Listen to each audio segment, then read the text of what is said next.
ખેડાના સુપ્રસિદ્ધ યાત્રાધામ ડાકોર મંદિર તરફથી આપવામાં આવતી ભોજન પ્રસાદી બંધ કરી દેવામાં આવી છે। કારણ છે ઈરાન ઇઝરાયલ યુદ્ધ। જી હા, યુદ્ધના કારણે કોમર્શિયલ ગેસ સિલિન્ડરની અછત છે અને સરળતાથી ગેસ સિલિન્ડર મળી નથી રહ્યા, જેના કારણે ડાકોર ટેમ્પલ કમિટીએ આ માહિતી આપી છે કે શનિવાર અને રવિવારે અહીં 2000 કરતાં વધુ ભક્તો ભોજનશાળામાં નિઃશુલ્ક ભોજન પ્રસાદી આરોગ્ય છે અને બાકીના દિવસોમાં આ સંખ્યા 1000ની આસપાસ હોય છે। પરંતુ હાલ જે રીતે કોમર્શિયલ ગેસ સિલિન્ડરની અછત છે તે જોતા હવે ભોજનશાળા ચલાવવી પણ મુશ્કેલ છે। જો કે સિલિન્ડર મળશે તો જ ભોજનશાળા કાર્યરત રહી શકે છે।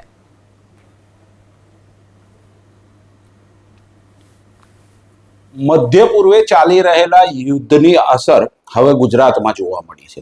જી હા, વાત કરવામાં આવે ગુજરાતમાં આવેલા સુપ્રસિદ્ધ યાત્રાધામ ડાકોર એટલે કે ખેડા જિલ્લાનું ડાકોર અને ડાકોરમાં આવતા ભક્તો માટે વિના મૂલ્યે જે ભોજન પ્રસાદી હતી જે ડાકોર ટેમ્પલ કમિટી દ્વારા આપવામાં આવતી હતી તે હાલ પૂરતી બંધ કરવામાં આવી છે।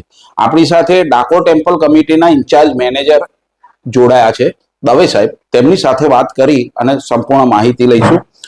દવે સાહેબ, એ કહો કે આ ભોજન પ્રસાદી જે બંધ કરવામાં આવી છે કયા કારણોસર? ખરેખર તો આ જે મહાયુદ્ધ ચાલી રહ્યું છે ઈરાન, અમેરિકા અને ઇઝરાયલનું, એ યુદ્ધને અંદર ઈરાને જે હોર્મુઝ સ્ટ્રેટ બંધ કરી અને જે દરેક દેશોના જહાજોને રોકી રાખ્યા છે અને એના કારણે જે તકલીફ ઊભી થઈ છે ગેસ, ઓઇલ, ડીઝલ, પેટ્રોલ વગેરેની, એ ધ્યાને રાખીને સરકારે જે નિર્ણય લીધેલો છે અને નિર્ણયમાં જે જણાવેલ છે કે કોમર્શિયલ ગેસ હાલ પૂરતું જે ધંધાકીય ક્ષેત્રમાં છે તેમાં કટોતી કરવામાં આવેલી છે, જેના કારણે આપણે આ વિનામૂલ્ય ભોજન પ્રસાદી જે આપવામાં આવી રહી છે વૈષ્ણવોને, એ હાલ પૂરતી સ્થગિત કરવામાં આવેલી છે। રાકેશભાઈ, એ કહો કોમર્શિયલ ગેસ જે અત્યાર સુધી આવતો હતો, કારણ કે 2024માં આ ભોજન પ્રસાદીનું વિનામૂલ્યે વિતરણ ચાલુ કરવામાં આવ્યું હતું, અત્યાર સુધી એ ગેસ ક્યાંથી આવતો હતો અને હાલ શું પરિસ્થિતિ છે?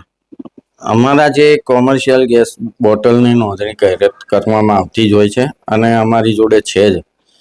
એ જો ધ્યાને લઈને જ્યારે અત્યારે શોર્ટેજ છે ગેસની અને અમને પૂરતા પ્રમાણમાં મળી શકતો નથી, માટે થઈને અમે આ નિર્ણય લેવામાં આવેલો છે કે ભાઈ ગેસની બોટલની શોર્ટેજ હોવાના કારણે આપણને અપૂરતો સપ્લાય મળતો હોવાને કારણે વૈષ્ણવોને ભોજન પ્રસાદીમાં અગવડતા ના પડે અને વારે ઘડીએ વૈષ્ણવોને કોઈ લાગણી દુભાય નહીં, તેના હેતુસર આ બંધ રાખવામાં આવેલું છે।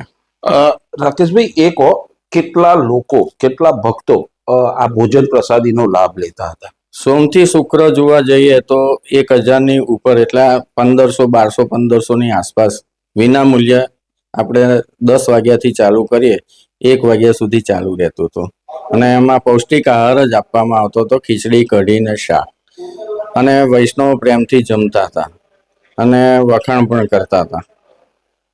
તદુપરાંત શનિ અને રવિવારે જોઈએ તો અહીંયા મિની પૂનમ જેવું પબ્લિક હોય અને વૈષ્ણવનો ઘસારો વધારે હોય, એટલે અમે 10:30થી ચાલુ કરીએ એ ભોજનશાળા લગભગ 2 વાગ્યા સુધી અમે ચાલુ રાખતા હતા। એમાં 2500-3000 માણસો જમતા હતા અને પૂનમને દિવસે તો લગભગ 7,000 થી 8,000 માણસો, જે 9 વાગ્યાથી ચાલુ કરીએ તો 3:30 સુધી ચાલુ રાખતા હતા। અમે મંદિર બંધ થાય ત્યારે અમે એ બંધ કરતા હતા।